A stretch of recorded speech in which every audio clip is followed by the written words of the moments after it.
Bonjour à tous et merci de votre fidélité à Event News TV et merci surtout de nous retrouver sur votre chaîne préférée. Nous recevons dans le cadre de notre émission En toute vérité M. Ali Touré. Et notre invité du jour est un cadre du Rassemblement des Républicains, RDR, mais il est surtout porte-parole de la plateforme de cohésion sociale dénommée Convergence 2020.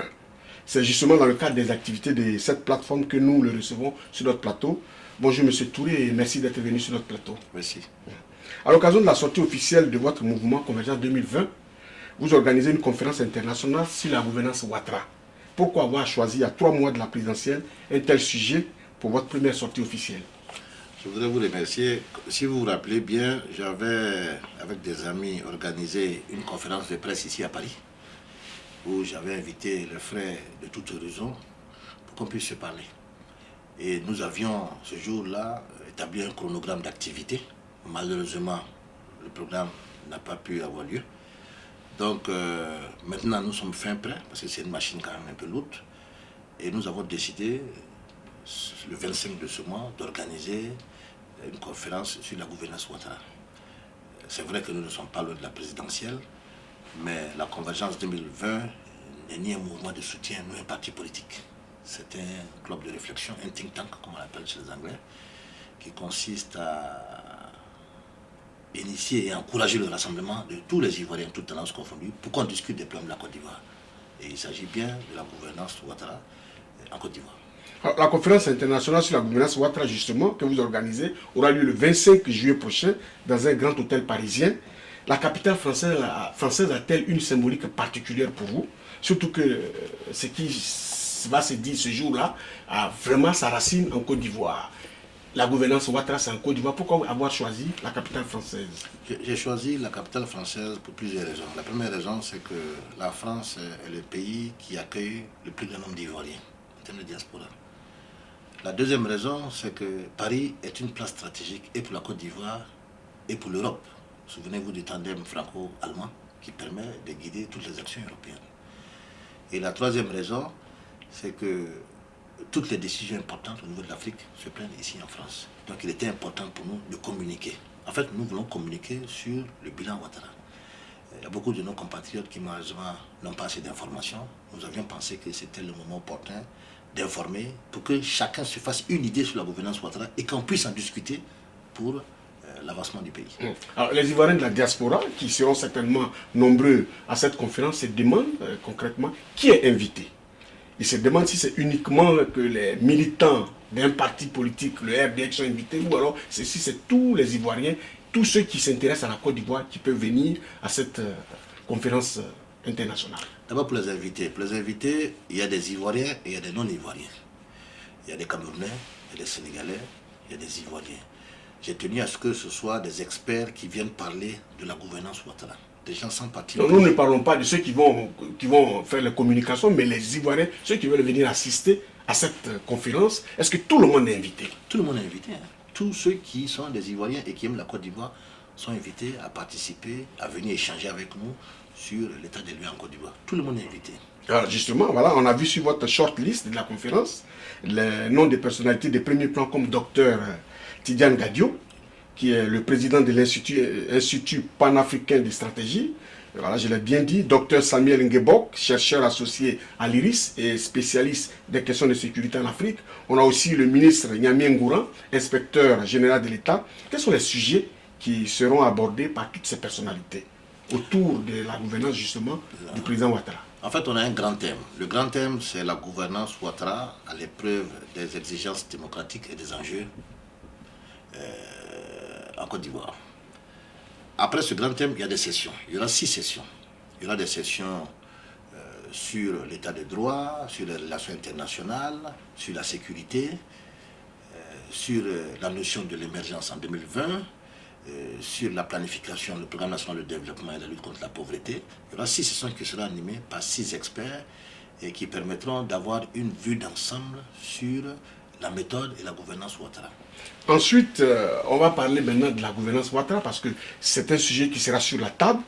Et le ministre Anaki Kobena, ancien allié du président Ouattara au RHDP, a dressé sur ce même plateau le tableau de la gouvernance Ouattara et je le cite. L'économie ivoirienne ne donne pratiquement pas d'emploi il y a plutôt perte d'emploi. Deuxièmement, le coût de la vie reste très élevé. Troisièmement, la population continue de souffrir en matière de santé, d'éducation et d'insécurité. Il y a encore beaucoup à faire. Fin de citation. Est-ce que ce panorama sombre reflète réellement la gouvernance du président Ouattara? Ce panorama reflète l'opinion de M. Naki Kobina. Je préfère de votre antenne pour inviter officiellement le président Naki Kobina pour qu'il nous rejoigne le 25. Il va trouver en face de lui des gens qui vont lui démontrer le contraire. Oui, lui, il vit en Côte d'Ivoire, il a côtoyé le pouvoir, il était même membre du pouvoir, et c'est ce qu'il reconnaît comme effet de la gouvernance Ouattara. Qu'est-ce que vous lui répondez réellement? Je lui dis encore que ça, c'est sa perception et c'est son avis que moi je respecte. Mais je connais beaucoup de gens qui pensent le contraire de ce que le président Naki pense. Donc j'invite le président Naki à venir faire un débat contradictoire sur la gouvernance Ouattara le 25 juillet à Paris. Alors, on va, avant de nous quitter, évoquer la rencontre que vous avez eue récemment avec les femmes ivoiriennes de la diaspora. Vous les avez invitées à la cohésion et à la paix. Et alors, quel est l'appel que vous lancez aux Ivoiriens et à tous les politiques à l'approche de la présidentielle? Et c'est par ça que nous allons conclure et vous aurez l'occasion aussi de donner votre mot de fin. D'accord, merci, monsieur Didier. En fait, ce que je disais à mes sœurs, c'est que quand on a des convictions, c'est tout à fait normal. Quand on se parle ou bien qu'il y ait des tensions, des débats, c'est tout à fait normal.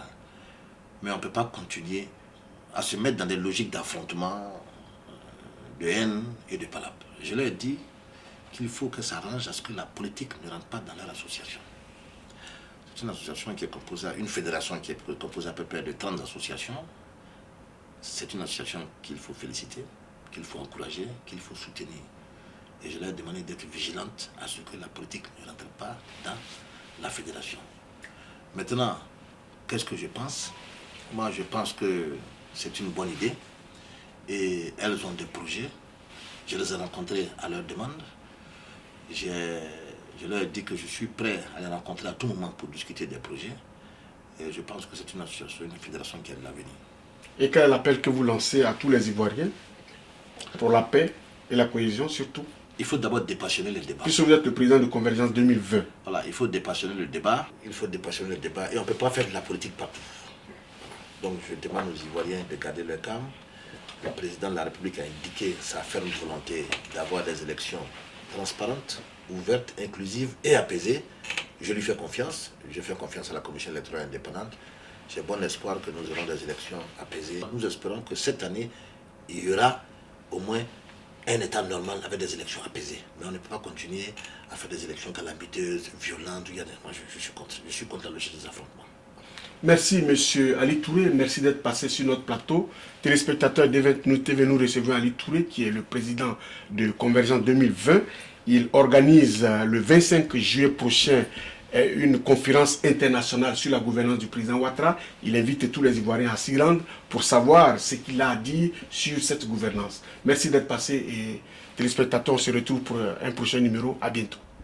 Merci. Merci.